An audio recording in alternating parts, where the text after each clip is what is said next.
dédé àsìkò gbogbo tí ẹ ti ń gbọ́ mi lé lóko tàbí lẹ́yìn òde àbí ní gbogbo ibi tí afẹ́fẹ́ ètò yìí fẹ́ dé, ẹ jẹ́ kí a gbàdúrà.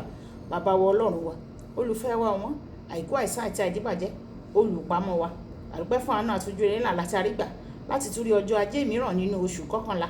Àdúpẹ́ wípé ajé ọrọ̀ ìbùkún ìgbéga yóò wá sí ojú ọ̀nà wa ní ọ̀sẹ̀ yìí, ní ọdún yìí àti ní oṣù yìí ní orúkọ Jésù. Ọ̀rọ̀ tí a ó gbéyẹ̀wò léni yóò ṣe ayé ọkàn àti ara wa ní rere. A ó jẹ́ olùgbọ́ àti olùṣe ọ̀rọ̀ náà torí tí a gbàdúrà ní orúkọ Jésù Kristi Olúwa wa. Àmín. Ìwé ọ̀run ṣíṣí tí a ti ọwọ́ olùṣọ́ àgùntàn yín náà kọ Adéjàre Adébóyè kọ. Ẹni ọjọ́ kẹwàá oṣù kọkànlá. Àkòrí tí a ó gbéyẹ̀wò léni sọ wípé ẹ̀yìn ìtàgé àti ojú ìtàgé apá kejì. Ẹ̀yìn ìtàgé àti ojú ìtàgé apá kejì. A mú àkósórí wa nínú ìwé Hébérù orí ìkọkànlá ẹsẹ̀ ìkẹtàléníogún. Ìwé Hébérù orí ìkọkànlá ẹsẹ̀ ìkẹtàléníogún.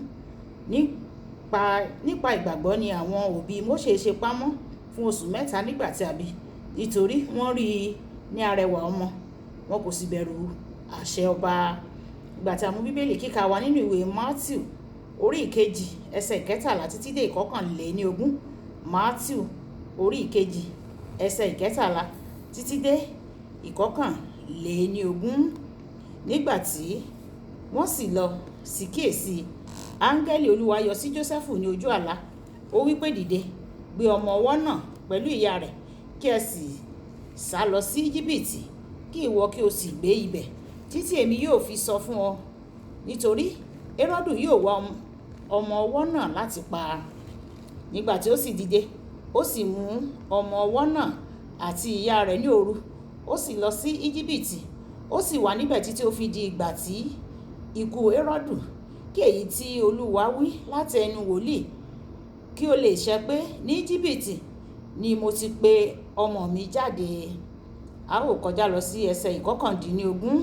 Nígbà tí Héródù sì kú, kíyèsí, áńgẹ́lì Olúwa kan sì yọ sí Jósẹ́fù ní ojú àlá ní Íjíbítì. Ó wí pé, dìde, mú ọmọ náà o àti ìyá rẹ̀, kí o sì lọ sí Ísírẹ́lì, nítorí àwọn tí ń wá ẹ̀mí ọmọ náà ti kú. Ó sì dìde, ó mú ọmọ náà àti ìyá rẹ̀, ó sì wá sí ilẹ̀ Ísírẹ́lì.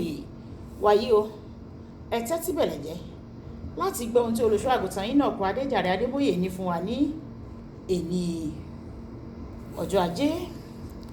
Lánàá mo sọ pé àwọn áńdérù wọ́n ga láti wà ní ẹ̀yìn ìtàgé dípò ní orí ìtàgé.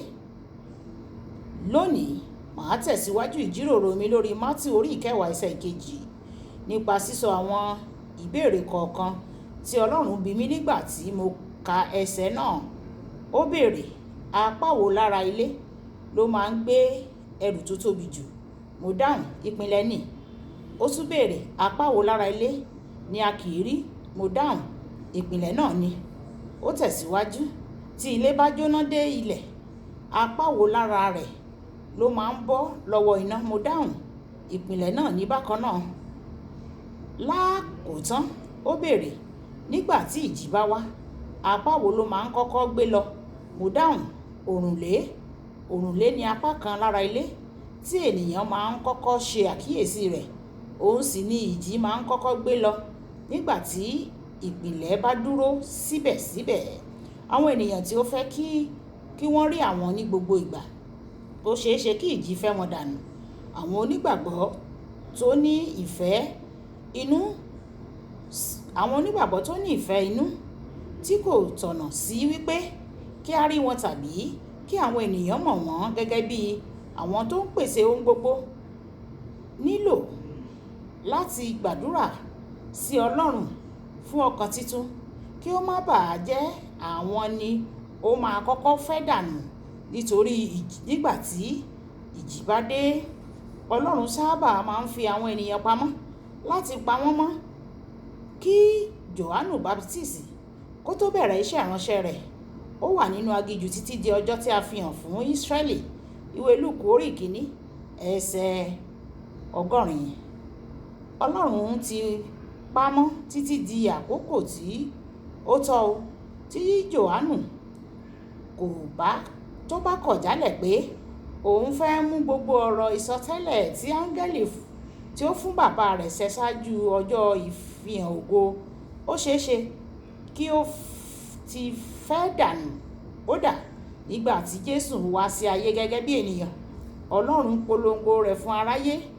Ọlọ́run kò sì polongo rẹ̀ fún aráyé lójú ẹsẹ̀ o, bí a ṣe kà á nínú Bíbélì kíkà wa tòní. Ọlọ́run sọ fún Jósẹ́fù kí ó gbé Jésù pamọ́ ní Íjíbítì títí ewu fi kọjá lórí rẹ̀ ló tó padà lọ sí Ísírẹ́lì. Ìyá Mósè náà gbé e pamọ́ fún oṣù mẹ́ta títí ó fi lè gbé e pamọ́ kúrò lọ́wọ́ Fáráò. Ó gbé e pamọ́ fún oṣù mẹ́ta títí tí kò lè fi gbé pamọ́ kúrò lọ́wọ́ Fáráò mọ́. Ó gbé sínú apẹ̀rẹ̀, ó sì gbé sórí omi odò Nílè. Ọlọ́run sì ṣètò pé ìjọba tó yẹ kí ó pa á, òun náà ló tún tọ́jú rẹ̀. Ìwé Ẹ́kísódù orí 2 ẹsẹ̀ 1 dé 10. Nígbà tí àwọn ènìyàn bá kọ̀ jálẹ̀ láti rí i pé wọ́n fẹ́ wà ní ojú ìtàgé, nígbà tí Ọlọ́run kò tí ì fàyè gbà wọ́n rárá o, wọ́n máa ń fi ara wọn hàn fún àwọn Héródù àti Fáráò tí ó ń lépa kádàrá wọn. Olùfẹ́, má ṣe jẹ́ kí inú bí ọ tí wàá bá jẹ́ pé o kò ṣiṣẹ́ nínú ìpèsè òkìkí àti ọlá tí Ọlọ́run ti ṣèlérí fún ọ. Ó jẹ́ olóòtítọ́ sí ọ̀rọ̀ rẹ̀ o, ó sì mọ̀ títí di àkókò tí ó tọ́. Ní sùúrù o, kí o sì fi gbogbo ìgbẹ́kẹ̀lé rẹ sínú Ọlọ́run títí tí yóò fi ṣe àfihàn rẹ̀. Kókó ọ̀rọ̀ jẹ́ kí ó jẹ́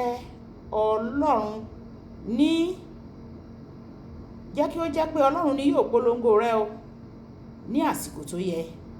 Ẹ jẹ́ á sọ pé bàbá mi, Ọlọ́run, ìwọ ni mo fi àyànmọ́ mi àti kádàrá mi lé lọ́wọ́ o. Mo fi ìpolongo mi àti di ènìyàn mi lé ọ lọ́wọ́. Ìwọ ni kó polongo mi o. Olúwa jọ̀wọ́, má ṣe jẹ́ kí n yájú sí ọ. Má jẹ́ kí n sáré ju àkókò tí ìwọ fẹ́ polongo mi lọ, kí n má bàa bọ́ sọ́wọ́ Fáráò àti Héródù tí ń pani jẹ bí ìkòkò. Ọlọ́run yóò ràn wá lọ́wọ́ ní orúkọ Jésù. Kò ní jẹ́ ká bọ́wọ́ sọ́wọ́ Fáráò àti Héródù kí wọ́n má bàa pa wá jẹ. Àánú Ọlọ́run yóò dájú lórí wa. Olúwabùkọ́lá ó ní orúkọ mi. Ẹ máa bá mi like, ẹ máa share, ẹ máa comment nípa ẹ̀, kí àwọn ènìyàn kí wọ́n lè jẹ àǹfààní ọ̀run ṣíṣí Yorùbá. Ó dàbọ̀.